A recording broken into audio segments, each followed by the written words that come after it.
주간 평안하셨습니까? 네. 계속 비가 내리고 또 무더위가 지속되고 있습니다. 하나님께서 안전과 건강을 지켜주시고 무엇보다도 저와 여러분의 생각 또 마음을 지켜주셔서 늘 평안하게 하시고 또 그럼에도 우리 가운데 감사가 늘 넘치시기를 바랍니다. 한번 이렇게 인사하면 좋겠습니다. 감사의 깊이가 행복의 깊이를 만듭니다. 감사의 깊이가 행복의 깊이를 만듭니다. 하나님이 포기하시는 우리의 현실은 없습니다. 그래서 우리의 존재와 일상의 삶 자체가 감사의 이유입니다. 기적에 감사하는 것이 아니라 감사로 기적을 경험할 수 있기를 바랍니다. 지금 있는 것을 손에 들고 하늘을 우러러 감사할 수 있기를 소망합니다. 그리고 기꺼이 떼어 나눔을 통하여 모두가 풍성함을 누릴 수 있기를 바랍니다. 감사와 나눔으로 하나님이 지금 여기서 행하시는 놀라운 일들을 경험할 수 있기를 소망합니다. 이런 말이 있습니다. 하나님은 별빛에 감사하는 자에게 달빛을 주시고 달빛에 감사하는 자에게 햇빛을 주시며 햇빛에 감사하는 자에게는 영원히 지지 않는 주님의 은혜의 빛을 주신다. 아버지와 아들이 함께 목회를 하는 한 가정이 있었습니다.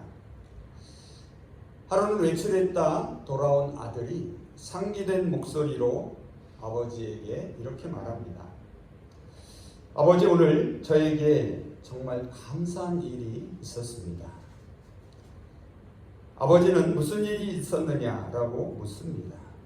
그러자 아들은 차분하게 대답합니다. 어떻게 그럴 수가 있을까요? 하나님께 정말 감사할 뿐입니다. 궁금한 아버지가 아들을 재촉합니다. 그래 어서 말해보거라. 그러자 아들은 진심으로 이렇게 말합니다. 오늘 교회에서 집으로 오다가 차가 7바퀴나 굴렀습니다. 그런데 상처 하나 없이 이렇게 멀쩡해요. 이 말을 들은 아버지는 부드러운 표정으로 아들에게 말합니다. 그랬구나. 그런데 나는 너보다 훨씬 더 감사하단다. 순간 아들은 놀라서 아버지에게 묻습니다. 아니, 아버지는 8바퀴나 굴렀나요? 아버지가 대답합니다. 아니다. 나는 1바퀴도 안 굴렀단다. 여러분, 특별한 일이 일어나지 않아도 감사할 수 있어야 합니다. 아무 일도 일어나지 않는 것이 참으로 감사한 일입니다. 감사는 생각에서 나옵니다. 생각의 깊이가 감사의 깊이를 만듭니다. 관심을 가지고 깊이 생각하지 않으면 모든 것을 그저 당연한 것으로 여기게 됩니다. 당연한 것에는 당연히 감사가 없습니다. 생각을 새롭게 하시기를 바랍니다. 당연한 것은 없습니다. 언제나 감사를 발견할 수 있기를 소망합니다. 작은 것부터 감사할 수 있기를 바랍니다. 바닷물도 작은 물 한 방울에서 시작됩니다. 또한 일상에서 감사할 수 있기를 바랍니다. 날마다 반복되는 삶은 조금만 생각해 보아도 결코 당연하지 않습니다. 모든 것이 하나님의 섭리이며 은총입니다. 그리고 마지막으로 무엇보다도 여러분 자신에게 감사할 수 있기를 바랍니다. 성 어거스틴은 이런 말을 남겼습니다. 우리 인간은 높은 산과 장렬하는 태양과 반짝이는 별들을 보고 감탄하면서 정작 자기 자신에 대해서는 감탄하지 않는다. 하나님에 대한 감사는 자신에게 감사하는 것에서 시작합니다. 왜냐하면 우리 인간은 하나님의 형상을 닮은 피조물들이기 때문입니다. 이제 오늘 우리가 함께 읽은 오병이어의 이야기를 통하여서 이 감사에 대해서 함께 생각해 보고자 합니다. 오늘 이야기에는 예수님과 제자들 그리고 많은 무리들이 등장합니다. 우리가 읽진 않았지만 조금 위로 올라가 보시면 30절에 복음을 전하러 파송되었던 제자들이 돌아와서 예수님에게 보고를 합니다. 그리고 예수님은 그들에게 따로 한적한 곳에 가서 잠깐 쉬라고 말씀하십니다. 그때 예수님과 제자들 곁에 사람들이 너무 많아서 식사할 겨를도 없었기 때문입니다. 예수님과 일행은 배를 타고 한적한 곳으로 갑니다. 그런데 무리들이 이 사실을 알아차립니다. 그리고 육로를 통해 그들보다 먼저 그곳에 도착합니다. 여러분, 마가복음을 주의 깊게 읽어보시면 예수님은 중요한 순간마다 한적한 곳을 찾으십니다. 한적한 곳에서 하나님과 깊은 교제를 갖습니다. 그리고 영적인 힘을 얻습니다. 예수님은 지금 제자들과 한적한 곳으로 가십니다. 영적인 힘을 충전할 필요가 있다고 생각하셨습니다. 이스라엘 백성들은 애굽에서 나와서 광야를 지났습니다. 그리고 그들은 그 광야에서 하나님의 백성으로서의 준비 과정을 거쳤습니다. 여러분이 잘 아는 엘리야도 이세벨의 보복으로 낙심했을 때 어디로 피합니까? 광야로 피합니다. 거기서 하나님을 만나 힘을 회복했습니다. 우리도 분주하고 고단한 일상의 삶에서 지칠 때가 있습니다. 바로 그때가 한적한 곳을 찾을 때입니다. 바로 그때가 하나님을 더 깊이 만날 때입니다. 그래서 새 힘과 용기를 얻을 때입니다. 오병이어의 이야기가 시작되는 배경을 살펴보겠습니다. 먼저 이 사건이 일어난 장소입니다. 35절을 한번 보시기 바랍니다. 35절을 보시면 이 사건은 빈들에서 일어났습니다. 빈들은 바로 앞선 31절과 32절에 등장하는 한적한 곳과 같은 장소입니다. 빈들은 광야를 뜻합니다. 광야는 어떤 곳입니까? 사람이 살지 않는, 개척되지 않은 황량한 곳을 가리킵니다. 성경에 광야가 많이 등장합니다. 성경 속 광야는 시험과 고난의 장소입니다. 그리고 동시에 하나님을 만날 수 있는 은혜의 장소이기도 합니다. 하나님의 인도와 보호와 사랑을 경험하는 장소입니다. 관건은 광야에서 하나님을 만나느냐, 만나지 못하느냐에 달려 있습니다. 만일 하나님을 만나면 광야도 감사의 장소가 됩니다. 다음으로 이 사건이 일어난 시간입니다. 35절을 다시 한번 보시면 저물었을 때입니다. 이 사실을 두 번이나 반복하고 있습니다. 35절입니다. 때가 저물어가매 제자들이 예수께 나와 여짜오되 이곳은 빈들이요 날도 저물어가니. 지금 광야에서 날이 저물어가고 있습니다. 때가 저물었고 날이 저물었다는 말은 시간이 많이 지났다는 뜻입니다. 저녁 식사 시간이 지났음을 말해줍니다. 예수님과 제자들 그리고 무리들은 지금 빈들 광야에 있습니다. 그리고 빈들에 어둠이 내리기 시작합니다. 시간적으로나 장소적으로나 최악의 상황입니다. 제자들은 이 상황을 인식합니다. 그리고 예수님에게 해결책을 제시합니다. 그것은 무엇입니까? 각자가 자신의 문제를 스스로 해결하도록 하는 것이었습니다. 네 글자로 한자성어로 말하면 뭐겠습니까? 각자 도생입니다. 36절입니다. 무리를 보내어 두루 촌과 마을로 가서 무엇을 사 먹게 하옵소서. 여러분 어떻게 생각하십니까? 어둠이 내린 광야에 수많은 사람들이 있습니다. 아마 이것이 가장 당시 상황에서 합리적이고 적절한 해결책처럼 보입니다. 그런데 예수님은 제자들에게 뜻밖의 말씀을 하십니다. 너희가 그들에게 먹을 것을 주라. 그러자 놀란 제자들이 예수님에게 반문합니다. 그러면 우리가 가서 빵 200데나리온 어치를 사다가 그들에게 먹이라는 말씀입니까? 자, 말은 이렇게 했지만 한마디로 말하면 무슨 말입니까? 현실적으로 불가능하다라는 말입니다. 두 가지 이유가 있을 수 있습니다. 하나는 그들에게 200데나리온이 있을 리가 없습니다. 200데나리온은 적게 잡아도 오늘날 우리 돈으로 환산하면 2천만 원이 넘습니다. 그렇게 큰 돈을 그들이 가지고 있을 리 만무합니다. 또 다른 하나는 설사 만에 하나 그들이 그 돈을 가지고 있다 해도 2천만 원어치의 빵을 어디 가서 살 수 있겠습니까? 뚜주리에 가면 살 수 있을까요? 지금 빈들입니다. 날이 이미 저물었습니다.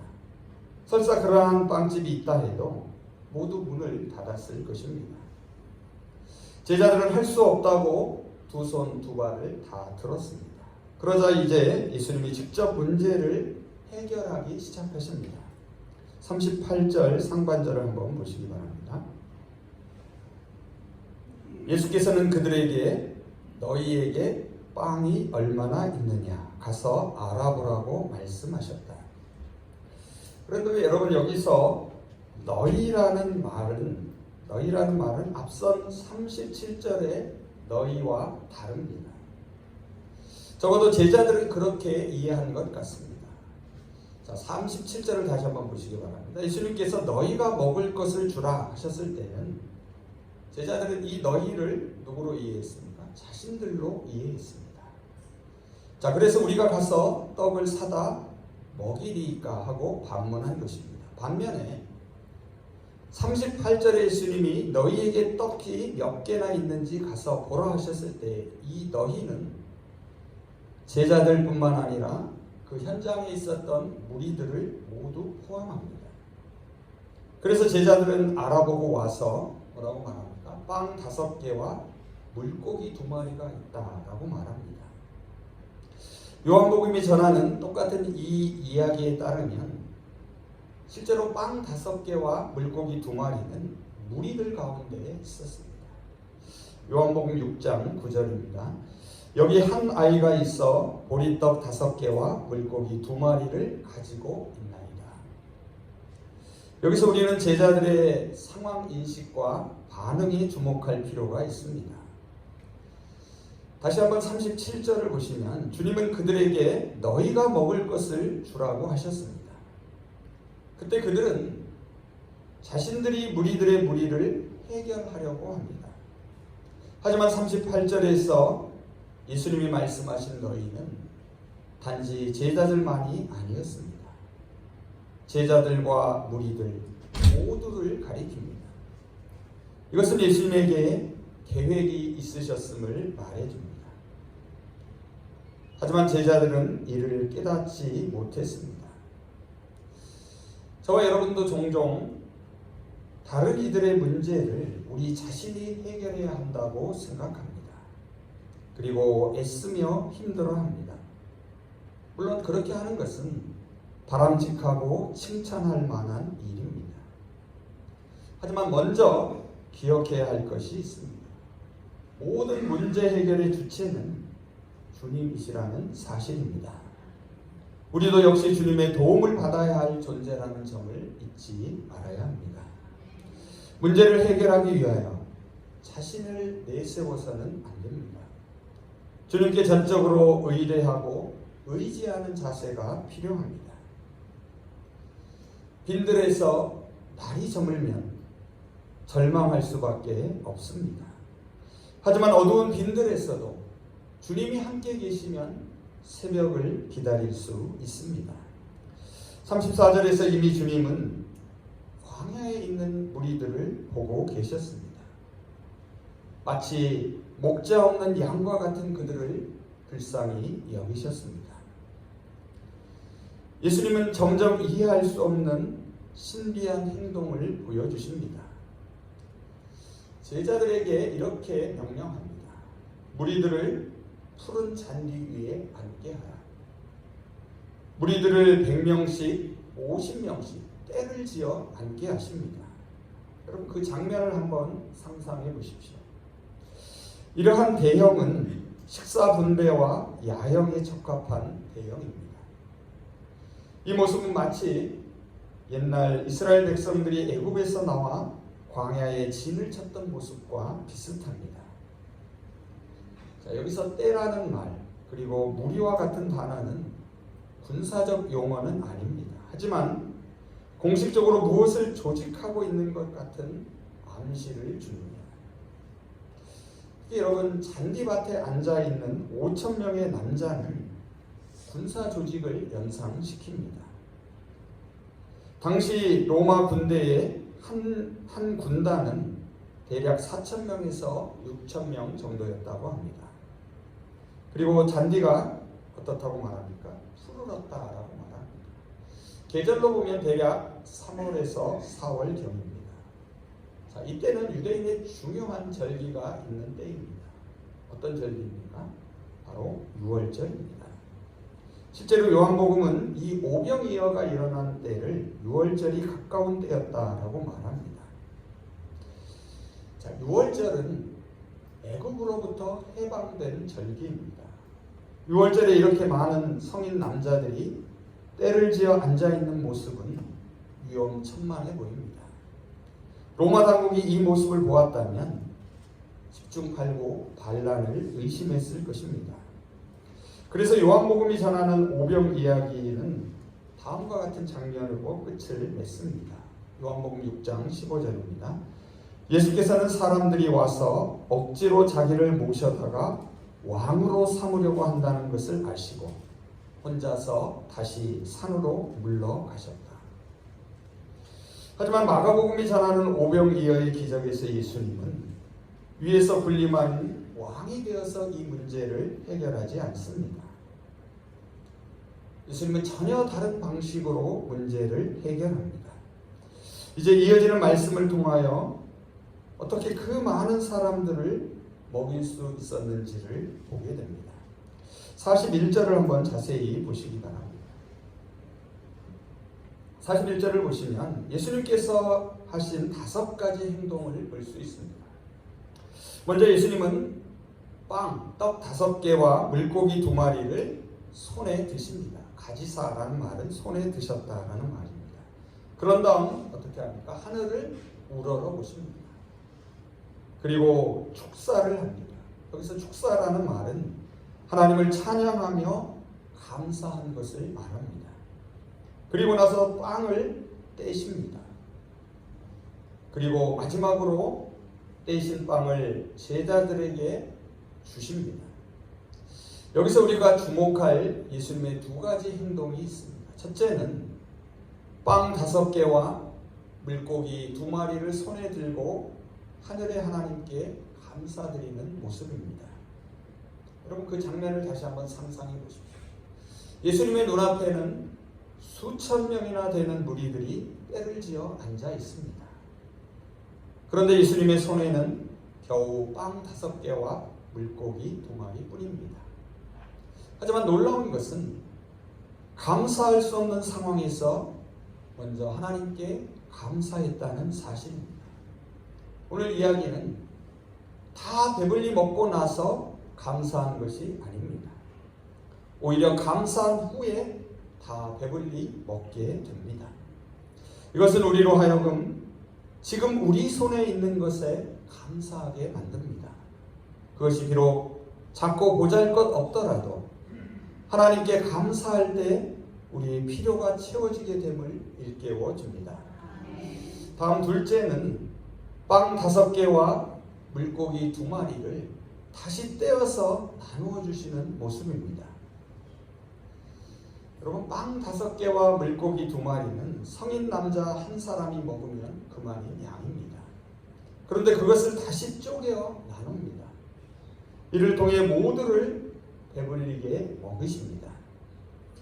이것은 아무리 작고 보잘것없는 것이라도 그것을 우리가 함께 나눌 때에 우리 모두의 삶이 풍성하게 되는 놀라운 기적을 보여줍니다.